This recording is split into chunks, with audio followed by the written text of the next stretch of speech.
nations follow China's example and reject free trade, the British Empire will no longer exist within a year. This is the reason for us to use force. We must teach them a lesson on free trade.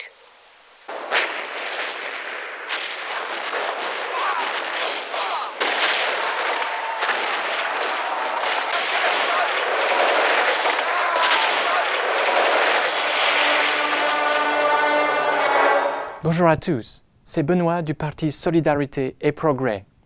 Bienvenue. Aujourd'hui, on va s'amuser à faire tomber un mythe tenace, celui qui est au cœur du libéralisme économique moderne et qui montre un peu plus chaque jour son incapacité à répondre aux aspirations de l'humanité. C'est le mythe du libre-échange, qui, vous en êtes déjà convaincus, apporte la prospérité à tous en laissant les marchandises, les capitaux, les services circuler librement, sans entrave, sans discernement et sans protection. Comme si toute production se valait, que l'argent n'avait pas d'odeur et que la somme des intérêts particuliers conduisait nécessairement au bonheur général. Oh, c'est beau! Cette règle, qui est à la base du commerce international actuel, est gardée comme un trésor précieux par les deux temples que sont l'Organisation mondiale du commerce et l'Union européenne. Mon précieux Juncker, Juncker! Mais son absurdité a été démontrée depuis bien longtemps. Alors on va voir comment, par qui, et pourquoi malgré cela, elle reste accrochée au basque de notre cerveau. Alors libérez vos neurones et on va en finir avec cette fraude du libre-échange.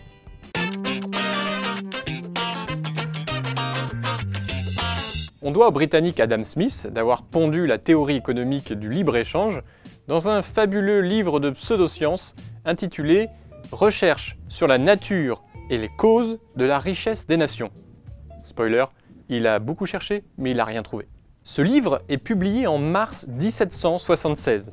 Je ne sais pas si la date vous dit quelque chose, mais c'est juste avant un événement un peu marquant pour l'histoire de l'humanité qui a changé la face du monde et dont l'Empire britannique ne se remet toujours pas. Un petit indice ?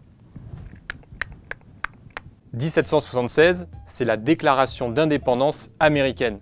À ce moment-là, les colonies anglaises d'Amérique du Nord servaient de réservoir à matières premières pour l'Empire, et tous les produits manufacturés, de plus haute valeur ajoutée, étaient importés d'Angleterre. La révolte des Américains est partie justement de leur volonté d'installer des manufactures chez eux, contre le libre-échange britannique. Vous trouvez pas ça cocasse qu'un gars, Adam Smith, se pointe avec son bouquin qui prône l'ouverture totale du commerce, la même année où les colons disent « Maintenant, on veut protéger nos manufactures pour ne plus dépendre de vous. » Oh non, c'est trop bête. Nous venons juste de publier un livre qui dit le contraire, que vous devez vous laisser faire pour votre bien. Pas trop bête les Américains. Ils voyaient bien que s'ils restaient uniquement une nation exportatrice de matières premières, ils seraient jamais des hommes libres.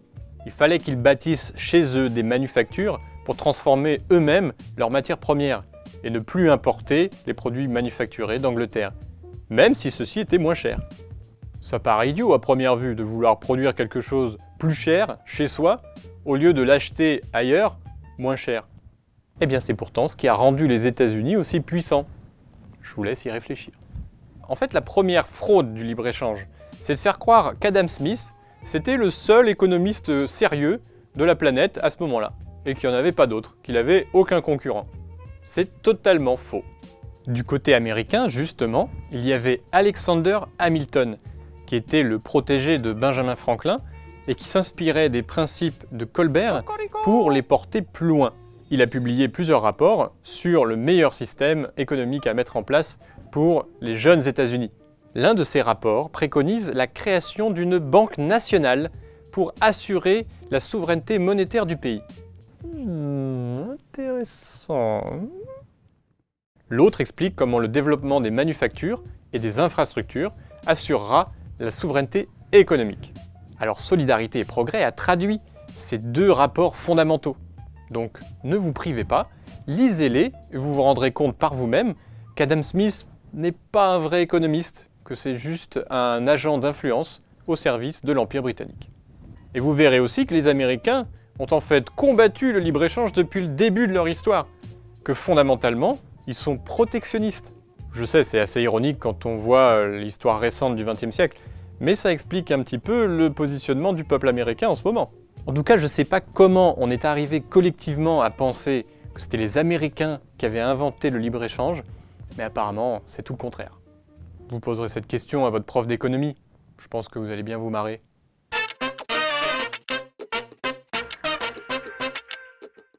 Revenons à notre histoire.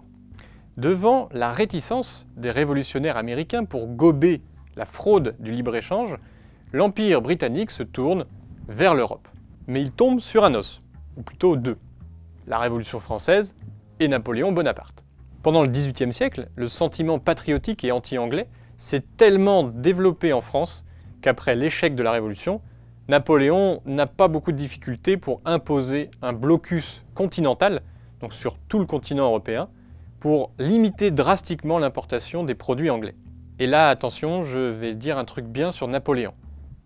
L'intuition était bonne. Je l'ai dit, c'est bon, c'est bon. Mais bon, comme dans le même temps, il était en train de guerroyer partout sur le continent, il a massacré tout le monde, donc il n'a pas vraiment eu les bénéfices de son blocus continental. Il n'a pas pu vraiment lutter efficacement contre l'Empire britannique. Le voulait-il vraiment? Après la chute de Napoléon, les Britanniques vont tout faire pour propager la bonne parole d'Adam Smith en Europe, en commençant par les universités et les dirigeants pas très fut-fut. La théorie se répand, poussant les nations européennes à affaiblir leur défense commerciale. Les manufactures du continent ont alors beaucoup de mal à résister à la concurrence anglaise. Oh, après on va me dire, oui mais c'est le jeu, que le meilleur gagne. Oui bien sûr, c'est le jeu. Je te laisse sur un tatami 5 minutes avec Teddy Riner, que le meilleur gagne, hein, comme on dit. Uchimata est bonne! En fait, le problème, c'est de savoir si les Anglais ont joué au même jeu. Est-ce qu'ils se sont appliqués cette sympathique théorie à eux-mêmes? Est-ce qu'ils laissaient entrer librement les marchandises des autres chez eux? Je suis sûr que vous avez deviné la réponse. Alors pour ce qui est des produits agricoles, hein, le bon vin français et portugais, oui. Pour les matières premières, le coton, le lin, le fer, oui. Mais tout ce qui était produits manufacturés, comme le tissu, les machines, alors là, pas du tout. L'Angleterre mettait des droits de douane à l'importation très élevés pour protéger les usines sur son propre territoire. Comment dire? Hypocrite? Elle va même aller jusqu'à taxer très fortement l'importation de tissus de ses colonies indiennes pour défendre ses propres manufactures. C'était des tissus de très très bonne qualité comparés à ce que faisaient les Anglais. Alors du coup, où est-ce qu'on vendait ces tissus? Bah sur le continent européen, à très bas prix, pour tuer la concurrence. Complètement à rebours d'Adam Smith, quoi. On est dans le foutage de gueule total. C'est faites ce que je dis, pas ce que je fais. Franchement, c'est abusé. Mais comment se fait-il que la plupart des économistes, des professeurs, des étudiants en économie n'apprennent pas ça? Eh bien parce qu'ils n'ont jamais lu le traité d'économie de Friedrich List, qui explique très clairement l'hypocrisie et l'absence de base scientifique de la théorie d'Adam Smith. On va étudier ça de plus près maintenant.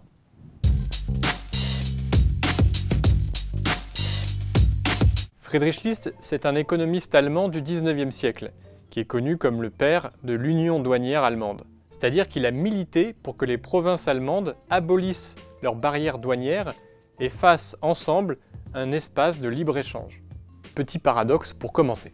Ensuite, il a passé pas mal de temps en France et aux États-Unis pour défendre l'établissement des manufactures et des chemins de fer, qui était pour lui une révolution énorme. Donc c'était pas un chauvin allemand, il défendait le développement des autres pays autant que le sien. En fait, c'était un enthousiaste de l'espèce humaine et un patriote de plusieurs pays. Si, c'est possible. Au début, il enseignait le libre-échange d'Adam Smith, comme tout le monde, et puis rapidement, il s'est rendu compte que la théorie ne collait pas vraiment aux faits historiques. En gros, il a remarqué qu'aucune nation, je dis bien aucune, n'avait prospéré sous le règne du libre-échange, même pas l'Angleterre. Pour la simple et bonne raison que si vous ne protégez pas votre industrie naissante au départ, elle va très rapidement perdre contre l'industrie des nations plus avancées. Cela tient au fait que l'industrie représente un potentiel productif supérieur par rapport à d'autres secteurs économiques, comme l'agriculture ou l'extraction minière, et que si une nation perd son industrie, elle perd ses forces productives et se rend vulnérable. Plus simplement, Si vous n'êtes pas capable de produire les choses par vous-même, alors vous êtes dépendant des autres pour subvenir à vos besoins. Donc la capacité de produire a infiniment plus de valeur que la production elle-même. Et pourquoi l'industrie tiendrait-elle une place particulière dans la puissance économique d'une nation? Eh bien selon List, parce qu'elle est la mère des sciences et des arts, qu'elle stimule l'invention et la création, l'esprit d'entreprise et de découverte. En favorisant l'abondance pour tous, elle pousse à une cohésion sociale plus forte, au souci du plus démuni, et plein d'autres choses très positives comme ça. Faut vraiment le lire, c'est beau ce qu'il dit. Pour Adam Smith, au contraire, c'est parfaitement équivalent d'échanger une matière brute ou une matière transformée. C'est parfaitement équivalent d'échanger du minerai de fer et un outil construit en fer, une machine en fer. D'échanger du coton et du tissu en coton. D'échanger des carottes ou un bon carrot cake. Selon cette doctrine, la matière brute est une valeur échangeable au même titre qu'une matière transformée en un produit fini. Mais est-ce que c'est le cas? Pour List, c'est une erreur de jugement énorme, qu'il soupçonne d'ailleurs n'être qu'une posture, car Adam Smith connaît très bien la différence en fait. Alors déjà, si on prend le minerai de fer, on peut dire qu'il n'a de valeur que parce qu'il peut être transformé. On ne va pas collectionner du minerai de fer.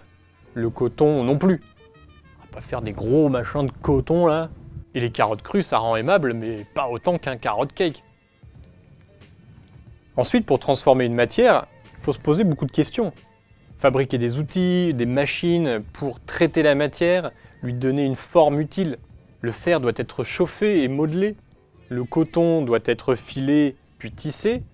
La carotte doit être épluchée, cuite et incorporée dans une recette. Ce faisant, on se confronte à de nombreuses contraintes physiques, parce que la matière ne se laisse pas faire. Il faut faire preuve d'inventivité, d'ingéniosité, de savoir-faire, et ça repose sur une connaissance scientifique supérieure.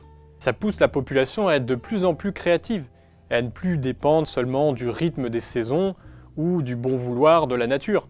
Donc la transformation de la matière par l'être humain recèle une valeur intrinsèque plus grande que la simple extraction de cette matière. D'autant plus qu'il est très difficile d'extraire ou de cultiver de la matière brute sans l'aide d'outils confectionnés. Friedrich List fait donc une distinction fondamentale entre les valeurs échangeables et ce qu'il appelle les forces productives du travail humain.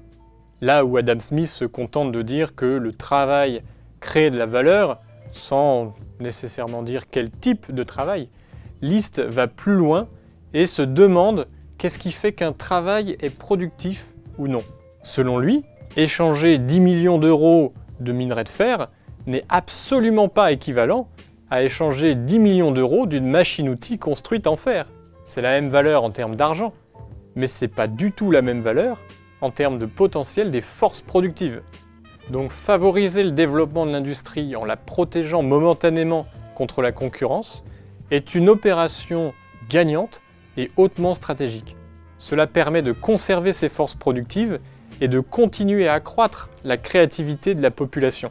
Même si cela peut vouloir dire sacrifier des valeurs échangeables en consommant ce qui est fait sur place qui est plus cher et ne pas importer ce qui est moins cher.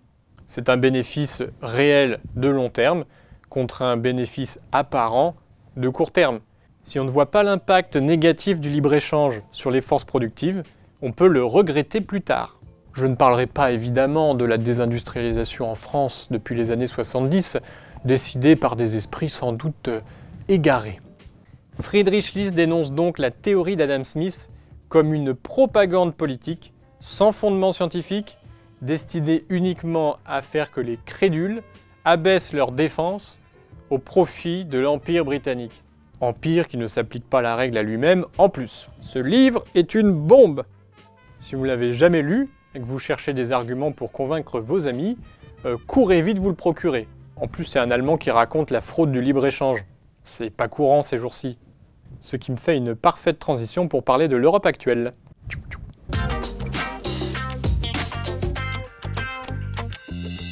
Le libre-échange généralisé au sein de l'Union européenne est une menace pour le développement des forces productives de chaque nation. Si l'on regarde par exemple la répartition des régions industrielles en Europe, on se rend compte d'une inégalité de traitement manifeste entre les pays du centre et ceux de la périphérie. On se rend compte que l'Allemagne et ses satellites regroupent l'essentiel de l'appareil productif industriel. Si l'on regarde où se produit la valeur ajoutée industrielle, on s'aperçoit encore que l'Allemagne est loin devant. Selon la conception de Friedrich List, cette situation n'est pas tenable, car l'appauvrissement des pays périphériques entraînera la chute du système dans son ensemble. Ce n'est même pas dans l'intérêt de l'Allemagne de continuer dans cette direction. On dirait que List, depuis son 19e siècle, avait anticipé ce défi européen lorsqu'il écrivait ceci. L'histoire nous enseigne que les restrictions du commerce sont les conséquences naturelles de la diversité des intérêts et de l'effort des peuples vers l'indépendance ou vers la suprématie, et qu'elles doivent cesser aussi avec ce conflit des intérêts nationaux ou par l'association des peuples sous le régime du droit. La question de savoir comment les peuples peuvent être réunis dans une fédération et comment, dans les démêlés entre peuples indépendants, les arrêts judiciaires doivent être substitués à la force des armes, est donc l'équivalent de celle-ci. Comment les systèmes nationaux de commerce peuvent-ils être remplacés par la liberté commerciale universelle ? Les essais de quelques nations qui ont appliqué chez elles la liberté du commerce, en présence d'une nation prépondérante par l'industrie, par la richesse et par la puissance, ainsi que par un système commercial restreint, nous montrent qu'on ne fait ainsi que sacrifier la prospérité d'un pays, sans profit pour le genre humain en général, et pour le seul avantage de la puissance qui tient le sceptre des manufactures et du commerce. L'association des pays européens ne doit donc pas se faire au détriment des forces productives de chacun. Mettre en faillite la Grèce ne rend service à personne et fait perdre énormément à l'humanité. Il est clair que le libre-échange absolu en Europe ne peut pas être la règle. Alors faut-il mettre en place un protectionnisme à tout crin, dans tous les sens, comme le fait Trump ? Là encore, List a une réponse.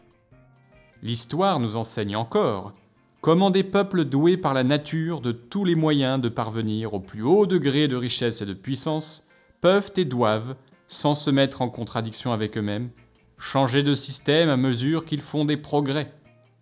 D'abord, en effet, par le libre commerce avec des peuples plus avancés qu'eux, ils sortent de la barbarie et améliorent leur agriculture. Puis au moyen de restrictions, ils font fleurir leurs fabriques, leurs pêcheries, leur navigation et leur commerce extérieur. Puis enfin, après avoir atteint le plus haut degré de richesse et de puissance, par un retour graduel au principe du libre commerce et de la libre concurrence sur leurs propres marchés étrangers, ils préservent de l'indolence leurs agriculteurs, leurs manufacturiers et leurs négociants, et les tiennent en haleine, afin de conserver la suprématie qu'ils ont acquise. En clair, il n'y a pas à choisir entre le libre-échange total et le protectionnisme total. List est plus subtil que ça. Pour lui, le seul critère à prendre en compte, c'est comment on va accroître les forces productives de chaque nation, de chaque peuple, pour qu'ils puissent participer au progrès de l'humanité. La protection des industries est un moyen, pas une fin en soi. Et il y a plein de façons de protéger une industrie naissante, Il n'y a pas que les barrières douanières, même si ça peut être utile à un moment. L'objectif ne doit pas être perdu de vue. La seule cause de la richesse des nations, c'est l'accroissement du potentiel créateur de la population. C'est ça qu'il faut développer. Et si nécessaire, le protéger. On en arrive alors aux conceptions économiques de Lyndon LaRouche, que je développerai dans un prochain épisode, et qui sont au cœur du combat politique de solidarité et progrès. Un économiste stupide mesure la performance d'une économie à travers ce qui est financier ou monétaire. S'il est moins stupide, il la mesurera à travers la richesse physique dont profitent certains ou l'ensemble de la société. L'économiste compétent la mesurera quant à lui à travers la faculté d'auto-perfectionnement humain de chacun. Pour parler plus clairement, la mission économique d'une société, c'est de rendre ses membres meilleurs qu'ils ne le sont aujourd'hui, et ce, en augmentant la capacité de chacun à agir sur et dans l'environnement. ou pour le dire autrement, la plus grande richesse qu'une génération peut léguer à la suivante, c'est une société d'individus plus créateurs. Au contraire, la théorie d'Adam Smith stipule qu'un enseignant crée moins de valeur échangeable qu'un éleveur de porcs. Et là, on voit le vrai visage de l'Empire. Pour eux, l'esprit humain a infiniment moins de valeur qu'une tranche de jambon. Le libre-échange est une fraude, parce qu'il ne prend pas en compte cette spécificité du travail humain créateur. Et comme il ne prend pas en compte, il n'a aucune raison de le protéger.